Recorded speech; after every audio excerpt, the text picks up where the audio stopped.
कक्षा 10वीं के सभी विद्यार्थियों का बहुत बहुत स्वागत है। प्यारे बच्चों, एमपी बोर्ड द्वितीय परीक्षा पेपर 2025 हमारे बहुत सारे ऐसे विद्यार्थी हैं जो मेन परीक्षा में फेल हो गए थे और अब उन्होंने द्वितीय परीक्षा का फॉर्म डाला है। कक्षा 10वीं की हम बात कर रहे हैं, संस्कृत विषय की बात कर रहे हैं। किस प्रकार अब पास होंगे आप और किस प्रकार का आपका पेपर आएगा, उसकी बात, उस पेपर का सॉल्यूशन आज के इस वीडियो में हम देखेंगे। तो आप सभी जल्दी से आ जाइए और इस क्लास को हमारे सभी कक्षा 10वीं के उन विद्यार्थियों को शेयर कर दें जिन्होंने द्वितीय परीक्षा संस्कृत विषय का फॉर्म डाला है कक्षा 10वीं से। साथ ही साथ विद्यार्थियों में आप लोगों को बता देता हूं, ऐसे विद्यार्थी जो हमारे इस पेपर का पीडीएफ और इस पेपर के सॉल्यूशन को प्राप्त करना चाहते हैं, वो हमारे व्हाट्सएप ग्रुप और वो हमारे टेलीग्राम ग्रुप की लिंक डिस्क्रिप्शन में है, ज्वाइन कर लीजिए। वहाँ पर आपको पेपर का पूरा सॉल्यूशन मिल जाएगा। ठीक है, सॉल्यूशन वैसे वीडियो में भी बताने वाला हूँ मैं। साथ ही साथ आप हमें इंस्टाग्राम, फेसबुक पर भी फॉलो कर सकते हैं, जिसकी लिंक डिस्क्रिप्शन में है। और अगर आप हमारे ब्लॉग वाले चैनल के वीडियोस प्राप्त करना चाहते हैं तो उसकी लिंक भी डिस्क्रिप्शन में दी गई है। चलिए, तो बिना देर किए हम स्टार्ट करते हैं। और साथ में आपने संस्कृत के अलावा किसी और विषय का फॉर्म डाला हो तो कमेंट बॉक्स में बता दीजिएगा। उस वीडियो का सॉल्यूशन भी जल्दी हम लेकर आएंगे आप लोगों के लिए, तो आपको वो मिल जाएगा। चैनल को सब्सक्राइब करके घंटी के बटन को ऑल पर रखिएगा। चलिए स्टार्ट करते हैं हम प्रश्न क्रमांक पहले से। एक पदेन उत्तरम लिखत, एक पद में उत्तर लिखना है। ऐसा नहीं है, मैं आपको ऑब्जेक्टिव बताऊंगा। यहाँ पर ऑब्जेक्टिव के साथ साथ 23 प्रश्न पूरे हल सहित आपको यहाँ पर मिलेंगे। जैसे कि गत्वा प्रत्यय एकम उदाहरणम लिखत, तो यहाँ पर कत्वा प्रत्यय का एक उदाहरण लिखना है, तो आपका इसका आंसर हो जाएगा पठित्वा। लिखो बच्चों, आपका आंसर क्या हो जाएगा? पठित्वा। और एक उदाहरण आप सभी मुझे, एक तो मैंने बताया, एक उदाहरण आप सभी मुझे बताइए आपके हिसाब से। देखता हूँ सबसे पहले किस विद्यार्थी का जवाब आता है। तो यहाँ पर आपका अगला क्वेश्चन देखेंगे हम। गतवान इत्यस्मिन् पदे का प्रत्यय अस्ति, गतवान में प्रत्यय बताना है। तो गतवान में आपका कौन सा प्रत्यय होगा? तो पीछे में क्या मिल रहा है? वान, तो इसमें आपका प्रत्यय हो जाएगा इट्री के। अगर क्रिया आगे आ रही है, देखिए गत मतलब यहाँ पर गम धातु है और पीछे वान आ रहा है, तो यहाँ पर आपका जो प्रत्यय हो जाएगा वो हो जाएगा कतवतु। कतवतु प्रत्यय आपका सही उत्तर हो जाएगा। अगला क्वेश्चन तीसरा, अजा इत्यस्मिन् पदे का प्रत्यय अस्ति, यहाँ पर अजा में आपको प्रत्यय बताना है कौन सा प्रत्यय है। तो इसका आंसर आपका टाप होगा। टाप आपका करेक्ट आंसर हो जाएगा। अगले प्रश्न को देखते हैं। हेम कस्मे जीवनम कामये, मैं किसके जीवन के लिए कामना करता हूँ? तो यहाँ पर आपका आंसर हो जाएगा मानवाय। एक एक प्रश्न का आंसर यहाँ पर आपको मैं करवाने वाला हूँ। वीडियो को लास्ट तक देखें और अगर आपको लगता है कि हमारी मेहनत आपके लिए सही दिशा में हो रही है तो आप वीडियो को लाइक करें। और अब हमारे कक्षा 10वीं के वे विद्यार्थी जो बोर्ड पेपर देने वाले हैं 6 मार्च को, उन सभी को आपकी जिम्मेदारी एक बार आप शेयर ज़रूर करें। और कुछ प्रश्न मैं आप लोगों से पूछूंगा, उनका जवाब आप लोगों को लाइव क्लास में देना है। जो बच्चे हमारी लाइव क्लास में नहीं जुड़ पाते हैं वो कमेंट बॉक्स में इसका जवाब देंगे। और हाँ देखिए, अभी तक इतने बच्चे इस लाइव क्लास में जुड़ रहे हैं, लेकिन वीडियो को लाइक बहुत कम ने किया है और चैनल को सब्सक्राइब बहुत कम ने कर रखा है। तो सभी चैनल को सब्सक्राइब जरूर करें और घंटी की बटन को ऑल पर करें। देखिए बच्चों, अगला क्वेश्चन, व्याघ्रः कस्मात् विबहति, बाघ किससे डरता है? तो बच्चों इसका आंसर हो जाएगा मानुषात्। इसका आंसर क्या लिखेंगे आप? मानुषात् आंसर होगा। अगले प्रश्न को देखें। वाची का भवेत, वाची का भवेत, वाणी कैसी होना चाहिए? बताइए बच्चों, कैसी होना चाहिए? अवक्रतः, मतलब टेढ़ी नहीं होना चाहिए। वक्रता लिखेंगे तो टेढ़ी, अवक्रता लिखेंगे तो टेढ़ी नहीं होना चाहिए। दूसरा प्रश्न आ चुका है आपकी स्क्रीन पर। उचित विकल्पम चित्वा लिखत, उचित विकल्प चुनकर लिखना है बच्चों, गलती नहीं करना है। रमा शब्द की षष्ठी विभक्ति पंचमी विभक्ति रूपम अस्ति, यहाँ पर रमा शब्द की 5वीं विभक्ति का रूप क्या होगा? तो बच्चों अगर रमा शब्द की हम 5वीं विभक्ति चलाएंगे तो रमा, रमाम, रमिया, रमाए, रमाया। तो रमाया ऑप्शन देख लो कहाँ है, ये है। ऑप्शन नंबर आ आपका सही हो जाएगा। रमाया षष्ठी भी रमाया होती है। अगला प्रश्न दूसरा, नदी नाम शब्दस्य विभक्ति अस्ति। नदीनाम शब्द में कौन सी विभक्ति है? प्रथमा, द्वितीया, तृतीया, षष्ठी। तो नदीनाम शब्द में जो विभक्ति हो जाएगी बच्चों वो हो जाएगी षष्ठी। षष्ठी विभक्ति आपकी हो जाएगी। बताइए नदीनाम में वचन कौन सा है? सभी विद्यार्थी जितने भी टॉपर के लिस्ट में आते हैं वो ही जवाब देंगे केवल। हर कोई के बस की बात नहीं है बच्चों, देख लेना कमेंट बॉक्स में। कमेंट बॉक्स में आप क्लिक करके देख लीजिएगा कि कितने बच्चों ने जवाब दिया है। हर कोई को नहीं बताया कि इसमें कौन सा वचन है। अगर याद है तो कमेंट बॉक्स में ज़रूर लिख कर बताएं। बालका, अगला प्रश्न तीसरा, बालकः पदे विभक्ति अस्ति। बालकः पद में कौन सी विभक्ति है? प्रथमा, द्वितीया, तृतीया, चतुर्थी। तो बालका पद में जो विभक्ति है बच्चों वो हो जाएगी प्रथमा। प्रथमा आपका उत्तर होगा। अगला प्रश्न चौथा, लतिया पदे वचनम अस्ति। लतिया में कौन सा वचन है बच्चों? तो लतिया में जो वचन हो जाएगा वो आपका आंसर होगा एक वचन, और विभक्ति है आपकी तृतीया। तीसरी विभक्ति एक वचन आपका आंसर हो जाएगा। अगला प्रश्न देखेंगे, विद्या माता इव रक्षति अस्मिन् वाक्ये अव्ययपदमस्ति। विद्या माता इव रक्षति, विद्या माता के समान रक्षा करती है। इस पूरे वाक्य में बताइए अव्यय कौन सा है? 4 शब्द इसमें, 1 2 3 4, इनमें से अव्यय कौन सा है? ऑप्शन में भी आपको यही मिलेंगे, विद्या माता इव रक्षति।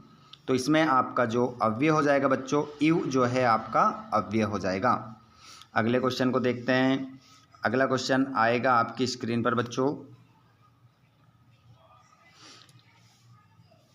छठा, अधोलिखितेषु अव्ययपदम नास्ति। यहाँ पर कह रहा है, नास्ति का ध्यान रखें आप, कह रहा है कि जो 4 पद हैं इनमें से कौन सा अव्यय नहीं है। देखिए प्राता अव्यय है, तथा अव्यय है, यथा भी अव्यय है, लेकिन ये हमारी क्या है? धातु है। तो यही हमारा क्या हो जाएगा? आंसर हो जाएगा। यही तो नहीं है, बाकी तो है। उसने क्वेश्चन में भी यही पूछा है। प्रश्न क्रमांक तीसरा देखेंगे जिसमें रिक्त स्थान की हमें क्या करना है? पूर्ति करना है। रिक्त स्थान की हमें क्या करना है बच्चों? पूर्ति करना है। तो देखिए, भविष्यता इत्यस्मिन् पदे पुरुष अस्ति। कह रहा है भविष्यता में कौन सा पुरुष है? तो बच्चों इसमें जो पुरुष हो जाएगा वो हो जाएगा प्रथम पुरुष। प्रथम पुरुष आपका सही उत्तर होगा। अगला क्वेश्चन, गच्छ इत्यस्मिन् पदे लकार अस्ति। गच्छ में कौन सा लकार है बच्चों? तो गच्छ में आपका लोट लकार सही उत्तर हो जाएगा। लोट लकार मध्यम पुरुष एक वचन है इस गच्छ में, तो लोट लकार हमसे पूछा है, लकार लगा देंगे। गच्छानि इत्यस्मिन् पदे वचनम अस्ति। गच्छानि में वचन बताना है, कौन सा वचन है? तो बच्चों एक वचन आपका सही उत्तर होगा। लवन्ते इत्यस्मिन् पदे धातु अस्ति। तो लवन्ते में यहाँ पर धातु बताना है बच्चों आपको। बताइए कौन सी धातु है? लवन्ते में कौन सी धातु है? लब या लभ? तो आपका आंसर यहाँ पर लब होगा। लब का मतलब होता है हिंदी में पाना, है ना। लब धातु का मतलब क्या होता है? पाना। अर्थ नहीं पूछता है पर बता रहा हूँ मैं आप लोगों को। अगला प्रश्न है, निर्धनः इत्यस्मिन् पदे प्रत्यय उपसर्ग अस्ति। निर्धन में कौन सा उपसर्ग है? देखिए हमें वैसे दिख रहा है निर्धन धन, ठीक है, तो बन जाएगा यहाँ पर आंसर आपका नीर। अनुगमन इत्यस्मिन् पदे उपसर्ग नास्ति। अनुगमन में कौन सा उपसर्ग नहीं है? देखिए अनु तो इसमें उपसर्ग है, लेकिन वो कह रहा है नहीं है, तो आ आंसर होगा हमारा। आ करेक्ट आंसर हो जाएगा। चलिए जोड़ी देख लीजिए बच्चों, गलती नहीं करना किसी प्रकार की। गलती करोगे तो सीधा नंबर यहाँ से आपका कट जाएगा। यहाँ पर आपको जोड़ी मिलाना है विद्या अभ्यास। विद्या अभ्यास, तो इसमें आपका जो संधि हो जाएगी वो दीर्घ संधि हो जाएगी। सूरधन ईस बन जाएगा सुरेश, और यहाँ पर आपका सदैव लिखा है सदैव। सदैव है आपका, सदैव को आप मिला देंगे वृद्धि संधि से। और यहाँ पर ग्राम गतः, ये ग्राम गता है, हटा देता हूँ इसको, ग्रामम गतः। तो ग्रामम गता में तत्पुरुष समास है, और पंचवटी में आपका जो समास हो जाएगा वो द्विगु समास हो जाएगा, और राम लक्ष्मणों में आपका द्वंद्व समास हो जाएगा। इस प्रकार पूरा जोड़ी आप मिलाएंगे। उसके बाद में यहाँ पर देखेंगे अशुद्ध वाक्यों को, अशुद्ध वाक्यों के समक्ष आपको आम लिखना है, अशुद्ध वाक्यों के समक्ष आपको ना लिखना है। चलो तो हम समझ लेते हैं। मूषकः शनै शनै चलती, चूहा धीरे धीरे चलता है। इस वाक्य में बच्चों यहाँ पर कह रहा है इस पूरे वाक्य में विशेष जो पद है वो मूषक है, तो बिल्कुल सही बात है, मूषक ही तो विशेष है, तो ये आम लिख देंगे इसमें हम, आम सही है। हटा दूँ अब इसको, आप लिख लेना इसमें आम। अब मैं आपको देखिए जहाँ पर सही होगा तो मैं आम लिखूंगा, जो गलत होगा तो उसके लिए क्या लिखूंगा, ना। लेकिन मैं आपको यहाँ पर कैसे समझाऊंगा, अगर आम है तो राइट निशान लगा देता हूँ ताकि अपनी जगह बचेगी और अपन अच्छे से कर सकते हैं, लेकिन आपको आम ना ही लिखना है पेपर में। चलो समझ गए होंगे आप। अगर आप सभी समझ गए हैं आम ना को तो थम्स अप जरूर दिखाएं कमेंट बॉक्स में, और लाइव क्लास में सभी। श्वेत अश्वाह धावती, सफ़ेद घोड़ा दौड़ता है। इस वाक्य में जो श्वेत है वो विशेषण है, तो बिल्कुल है, इसमें क्या लिख देंगे आप, आम, राइट लगा देता हूँ। वनम पदस्य पर्याय पदम काननम अस्ति, यहाँ पर कह रहा है वन का पर्यायवाची कानन हो जाएगा आम, सही है। पाषाण पदस्य पर्याय पदम जलम अस्ति, देखिए पाषाण मतलब होता है पत्थर और जलम का मतलब तो पानी होता है, यूँ कह रहा है कि पाषाण का पर्यायवाची जलम हो जाएगा, नहीं होगा, ना लिखेंगे ना, कट लगा दिया मैंने। दूषितम का विलोम पद शुद्धम हो जाएगा, तो बिल्कुल हो जाएगा आम। और बुद्धिमान पदस्य विलोम पदम विद्वान अस्ति, तो बुद्धिमान का विलोम पद मूर्ख होता है, ये तो पर्यायवाची होगा यहाँ, तो इसके लिए भी ना लिखेंगे हम। चलिए अब हम 2-2 नंबर वाले क्वेश्चन देख लेते हैं। आंसर भी मैं आपको बताऊंगा, ठीक है, लिखा हुआ बताऊंगा पूरा आंसर ताकि आप लोग अच्छे से लिख लेंगे, और आंसर भी इनमें दोनों में से एक बताऊंगा, और फिर आपका जो अगला सेट आएगा उसमें वो आंसर भी आपको मिल जाएंगे, चिंता ना करें। अस्माकं पर्यावरणे किम किम दूषितम अस्ति, हमारे पर्यावरण में क्या क्या दूषित है, तो आप लिख लीजिएगा किम किम हटा दो, इसका आंसर लिख लो जलम, भक्ष्यम। चलो ऐसे लिखने में टाइम लगेगा, मैं आपको समझा देता हूँ और आंसर बता देता हूँ। लोके में तो बयात कम उच्चते, इस संसार में बड़े से बड़े भय से कौन मुक्त हो जाते हैं, इसमें तो बुद्धिमान लिख दो, छोटा आंसर रहेगा तो मैं बता देता हूँ, बुद्धिमान हो जाएगा, ठीक है, बुद्धिमानः या बुद्धिमान हो जाएगा, ठीक है। अगला क्वेश्चन 7वां, कवि किमर्थम प्रकृते शरणम इच्छति, कवि प्रकृति की शरण में क्यों जाना चाहता था। और कस्मात् कारणात् महानगरेषु संसरणम कठिनम वर्तते, किस कारण से महानगरों में चलना कठिन हो गया, ठीक है। एक क्वेश्चन और 8वां देख लेते हैं, 8वें का भी आंसर बता देता हूँ। रामः कुशलवो कुत्र उपवेशितुम कथयति, राम ने कुशलव को कहाँ बैठने के लिए कहा, तो कुत्र की जगह सिंहासन है, इसका आंसर है बस सिंहासन है, बस 2 नंबर पक्के यहाँ से, ठीक है, सिंहासन है। इसका तो वाला भी देख लो, कृषकः किम करोति, इसमें किसान क्या कर रहा था, है ना। और केन समा बंधु नास्ति, तो केन की जगह आप तो लिख दो उद्यमेन, आंसर बताऊंगा आप चिंता ना करें, कहीं भग मत जाना, उद्यमेन हो जाएगा। जो आंसर बताने के हैं वो बता देता हूँ, उसके बाद हम देखेंगे, ठीक है। कवि कुत्र संचरणम कर्तुम इच्छति, और सरसा तीरे के वसंती, और माता सुरभि किमर्थम अंशुनि मुंचति, इसमें तो 6 से लेकर 10 तक तो अभी आंसर देख लो आप, बता देता हूँ आप लोगों को। ये देखिए आपका छठे वाला का आंसर, ठीक है। अस्माकं पर्यावरणे किम किम दूषितम अस्ति, जो आंसर मैं आपको लिख रहा था, अस्माकं पर्यावरणे जलम वायुमंडलम धरातलम भक्षम चा दूषितम अस्ति। 2 नंबर का क्वेश्चन है, 2 नंबर आपके पक्के, ऐसे लिख कर आना है आपको। अगला क्वेश्चन 7वां, कवि कुत्र संचरणम कर्तुम इच्छति, तो देखिए यहाँ पर अत्र जीवितम दूर्वम जातम अतः कवि प्रकृते शरणम इच्छति। देखिए 8वां, देखिए ये मैंने बता ही दिया था आपको कि सिंहासन पर वो बैठने के लिए कहते हैं। और ये रहा 9वां, उद्यमेन समा, ठीक है, उद्यमेन आएगा यहाँ पर, उद्यमेन समा बंधु ना अस्ति, ठीक है। आगे देखिएगा, सरसा तीरे बका सहस्त्रेन वसंती, तालाब के किनारे कौन रहते हैं, हजारों बगुले। और यहाँ पर अब देखिएगा अगले क्वेश्चन को देखते हैं पहले हम, उसके बाद आगे बताऊंगा। ये क्वेश्चन नंबर 11 देखिए, यहाँ पर प्रश्न निर्माण करना है। प्रश्न निर्माण में यहाँ पर महानगरेशु हटाना है, केशु लिखना है, ठीक है। अभी बताऊंगा लिखा हुआ, सुरादीपा हटाना है, और इसके जगह क्या लिखना है, का, पीछे क्वेश्चन मार्क कैसे लगाते हैं वो भी बताऊँगा। और यहाँ पर ये बात किसने किससे कही, ये किसने किससे कहा, वैश्यापूर्व खलु नाम देयम, ये 3 वाक्य किसने किससे कहा ये भी मैं आपको बताऊंगा। और यहाँ पर वाच्य परिवर्तन जो ये 3 है ये भी मैं आपको बताऊंगा। उसके बाद में यहाँ पर मैं आप लोगों को 14वां प्रश्न में आपको श्लोक लिखना है, वो भी मैं आपको एक श्लोक लिखा हुआ बताऊंगा। चलो तो पहले हम अब क्या यहाँ 11 से लेकर 14 तक के आंसर देख लेते हैं, है ना। 11 से 14 तक के आंसर देख लीजिए।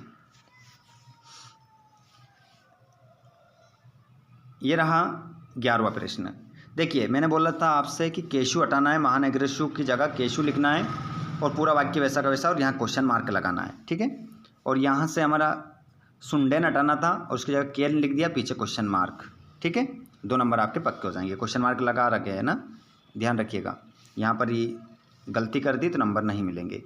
प्रश्न नंबर 12 में किसने किससे कहा, तो ये जो पहला वाला दूसरा वाला है ये, ठीक है। लव ने विदूषक से कहा था और तीसरे वाले में राम ने विदूषकम से कहा था। 2 नंबर यहाँ से आपके पक्के हो जाएंगे। किसने किससे कहा था, यहाँ पर मैंने दूसरा करवाया और तीसरा करवाया, ठीक है। तो 2 करने रहते हैं, 3 थे। यहाँ पर 14, यहाँ पर क्या करना था, वाच्य परिवर्तन करना था। तो ये जो बच्चे थे इनके गलत थे। अब मैं आपको सही यहाँ पर बता देता हूँ इसका सही क्या होगा। तो इसका आंसर देखेंगे यहाँ पर क्या कह रहा है, त्वया सत्यम कथितवान।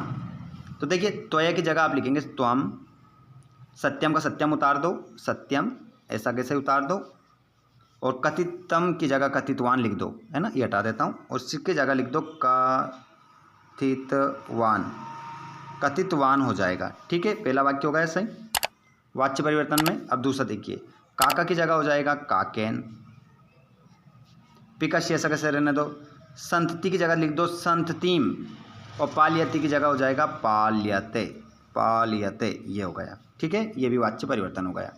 निर्देश अनुसार यहाँ कर्तृवाच्य बनाया, यहाँ कर्मवाच्य बना दिया। अब इसको और देख लो, छात्रा की जगह हो जाएगा छात्रेन, छात्र की जगह छात्रेन, ग्रामम का ग्रामम हो जाएगा, और गच्छति का गम्यते, ये हो गया वाच्य परिवर्तन, ठीक है। उसके बाद में यहाँ पर आप श्लोक लिखा हुआ भी बता रहा हूँ मैं आप लोगों को, और यहाँ पर अशुद्ध वाक्य शुद्ध करके लिखना है। तो ये मात्रा हटा दो, इसकी जगह बिंदी लिख दो, सही हो गया। और छात्रा विद्यालय, तो यहाँ पर बिंदी लगा दो और यहाँ पर पठन्ति लिख दो, हो गया सही। और पीबती की जगह पीबामी कर दो, वाक्य सही हो गया, पीबामी, ठीक है। जो बता दिए ये तो आप देख ही लेंगे। और यहाँ पर अब देख लीजिए आगे अगले क्वेश्चन के देख लीजिए। यहाँ पर खालिस्तान बता देता हूँ, उसके बाद में सभी ये लिखे हुए बताऊँगा, है ना। कहाँ से बताऊँगा मैं, 14 से आपको बताऊँगा, चिंता ना करें किसी प्रकार की। देखिए बका अविचल स्थित प्रज्ञा, पहले वाले में मयूरा इति नामनापि ज्ञायते, तो इसमें आ जाएगा अहिभुक, दूसरे में उल्लुक ये तीसरा वाला, काका ये चौथा वाला, और लास्ट वाले में आ जाएगा पिका, ठीक है। इस प्रकार आपका खालिस्तान हो जाएगा फील। उसके बाद में घटनाक्रम देखेंगे, तो घटनाक्रम भी मैं आपको बता देता हूँ, ठीक है। चलिए लिखा हुआ बता देता हूँ, पहले क्वेश्चन ही देख लीजिए आप। तो ये घटनाक्रम है, इसको सही करके कैसे लिखेंगे वो बताऊँगा मैं आप लोगों को, यहीं देख लीजिए नहीं तो। और क्वेश्चन नंबर 18 में अपठित गद्यांश रहेगा, मतलब पठित गद्यांश रहेगा। इसके आंसर ये जो 3 प्रश्न है इसका आंसर इसी में से ढूंढकर देना है। तो ये भी आंसर मैं आपको अभी करके बता देता हूँ, यहीं स्क्रीन पर आपको सभी आंसर मिलेंगे। क्वेश्चन नंबर 19 में भी आपको पढ़कर आंसर देना है। क्वेश्चन इनके स्क्रीनशॉट ले ले पहले आप। क्वेश्चन नंबर 20 में भी आपको इसी में से ढूंढकर आंसर देना है। आंसर मैं आपको सेंड कर रहा हूँ। चलिए तो 14 से लेकर 21 तक के आंसर देख लीजिए अभी।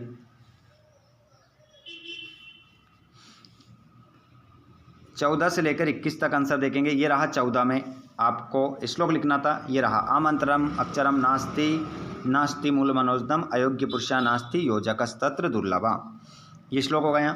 15वें वाले प्रश्न में मैं अशुद्ध वाक्य को शुद्ध करना था, ये हो गया 2। उसके बाद में 16 में हमें खालिस्तान भरने थे, ये हो गया हमारा खालिस्तान, ठीक है। मैंने बता ही दिए थे खालिस्तान, तो चलो आगे। घटनाक्रम जमाने थे हमें, ठीक है। तो यहाँ पर घटनाक्रम कैसे जमेगा देखिए, पहली वाली लाइन ये आएगी, दूसरी वाली ये आएगी, और ये तीसरे नंबर पर आती है और चौथे नंबर पर आती, ठीक है। इस प्रकार इन लाइनों को आगे पीछे कर दीजिए, तीसरी को यहाँ, ये चौथी को तीसरी पर, तीसरी को चौथी पर, आपका घटनाक्रम जम जाएगा। उसके बाद में यहाँ पर 18वें प्रश्न में क्या करना है आपको, 18वें प्रश्न में एक प्रश्न जो पैराग्राफ था उसका आंसर देने थे, तो ये आंसर है, ठीक है, सही आंसर। उसके बाद में यहाँ पर आप देख सकते हैं 19वें वाले प्रश्न के 3 आंसर सही है, ठीक है, आप लिख सकते हैं। और 20वें वाले प्रश्न में आपका पहला, दूसरा, तीसरा ये आंसर हो गए।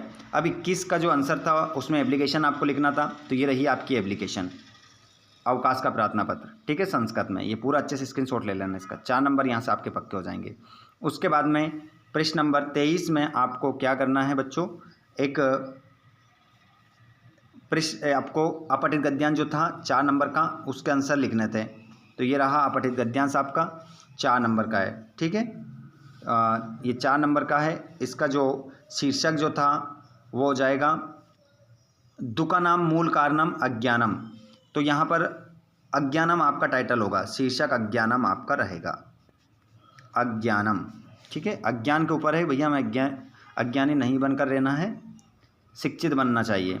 ये कालिदास, महाकवि कालिदास का निबंध है 4 नंबर में, ठीक है। इसको अच्छे से देख लो, ये कालिदास का निबंध, ठीक है, ये रहा कालिदास का निबंध। उसके बाद आप यहाँ पर पेपर देखेंगे तो इसमें देख सकते हैं आप अवकाश का प्रार्थना पत्र, ठीक है।